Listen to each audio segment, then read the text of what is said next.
Yes mga kaibigan, magandang hapon po para sa inyong lahat. Alexander Lexter Jules. Nagbabalik tayo para sa update kay Maymay Entrata.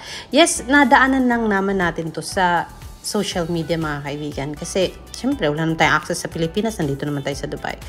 Pero ang sabi dito, naluha daw. Anong sabi dito? Ana Marie Guzman is saying, naluha ako habang nakikinig kay Teacher Ana. Tumulong luha ni Maymay, sumunod naman ang luha ko. Ang lakas lang din kasi makakonekta ni Mayang eh. Ang ganda rin ng words ni teacher about her. Ano ba?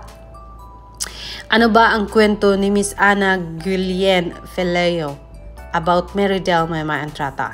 Let's go and watch this mga kaibigan without any delay because I'm so excited about this.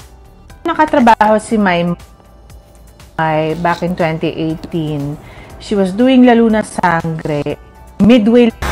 Una ko nakatrabaho si Maymay back in 2018. She was doing Lalo Na Sangre. Midway Lalo Na Sangre. Tinawagan ako ng production na kung po pwede kong i-workshop o tulungan si Maymay. She came in so new, so scared, very small at nanginginig. Small steps kami. Eventually, she found her way. She was able to survive her first soap. And after that, hindi na siya kumalas. She continued having sessions with me, one-on-one sessions with me. And eto ka, she pays for her own sessions. It says a lot about her character and how much she values her work.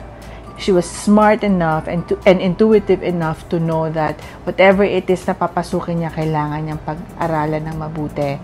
And ever since, tandem na kaming dalawa. We have always worked together na one-on-one sessions, never in a class, even if she wanted to join some of my other classes. Parang hindi nagkakaroon ng opportunity. Recently, we have been working together again. Kumbaga, tanggalin yung mga kalawang-kalawang kasi ang tagalan niyang hindi uma-acting. And then, yesterday, I was thinking, parang kailangan niya ng relationship work. Kailangan niya ng kabatuhan na artista. So, I had a class before her, and one of my students, one of my very promising and very talented students, si Vanessa Peña, naisip ko, Vanessa, may gagawin ka ba mamaya? Kasi may workshop ako kay Maymay.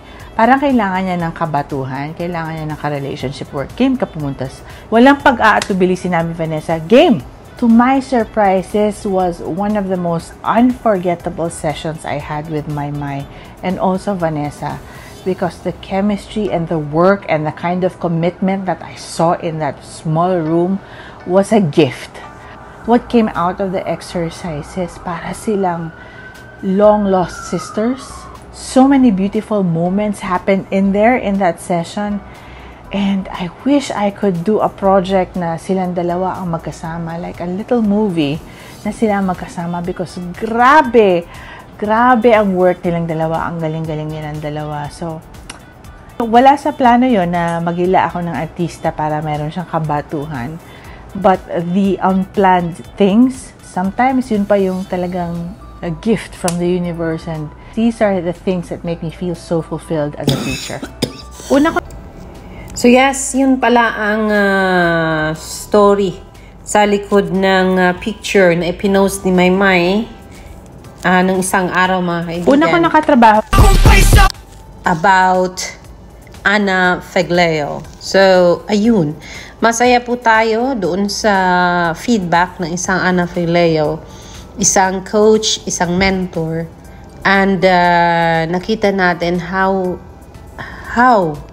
niya na-appreciate ang effort ni Maymay, that only shows na talagang mahal niya ang trabaho niya and she is really willing to learn more and more and more sa acting mga kaibigan. Just imagine, she is paying her own sessions para lang matuto. Kasi nga po, in Lalo Na Sangre talagang namang 100% akong nagampanan niya ang kanyang role as sister ni Daniel Padilla, mga kaibigan. And so now, Princess Diaries came and it's the same thing na talagang nandiyan si Miss Ana Figlio for Meridel Maymay Entrata, mga kaibigan. And now that she is starting her new serye, action drama serye, talagang sakto, tama ang desisyon niya na kumuha ng isang coach na magaling na mentor, na magaling na teacher. Dahil nga po ito ay isang serye at ito ay hindi movie po. Kailangan niyang matutunan yung tricks ng pagiging artista, ng pagiging isang magaling na artista para ma-inject niya, magamit niya sa gagampanan niyang role sa Roja, mga kaibigan. So yes, Una ko there is nakatrabaho si Maymay back in... May pinost si Maymay sa kanyang Instagram, mga kaibigan, and it is saying like this. Ang sabi dito, the problem is, ayan, oh my, di ko in-expect to, Madam Ana Figlio. Thank you for always guiding me since 2017 po pala yun, Miss Ana. I promise to keep striving and never stop improving, just as you never stop believing in me po. I also feel very honored to work with baby girl Vanessa Peña. Umaapaw talaga sa talento at kabutihan ng puso. Agree po ako, madam. I'm praying that I get to work with her sa isang project someday. Mahal ko po kayo. With white heart na puno ng purity ang kanyang puso. 2018. Sending it to Miss Ana Figlio, mga kaibigan. She was doing Laluna sa... Paano ba ito i-quiet? So yan po ang laman ng post ni Maymay Entrata sa kanyang Instagram ngayon lang po, mga kaibigan. Bagay na talagang na-appreciate natin dahilan sa hayun. Napaka-appreciative naman talaga ng puso ng isang Maymay Entrata, mga kaibigan. Kung kaya, ayun, thank you ng marami po, Miss Ana Figlio, at nandyan ka palagi for Meridel Maymay Entrata. Ayan. So yes, that's our latest for Meridel Maymay Entrata. Ana Figlio's Instagram is saying, ending the day with my session with Maymay. Thank you, Vanessa Pina, for being such a trooper and for being open to the relationship work with her now, Ate Maymay. Blown away by your exercises and proud of you both. No acting, please. Acting workshop, # Eric Morris system of work. And Vanessa Pina is saying, sorry, but I have to say this. I love you. Ayan. Sabi ni Maymay, mahal din kita. Yan ang tugon niya kay Miss Vanessa Pena.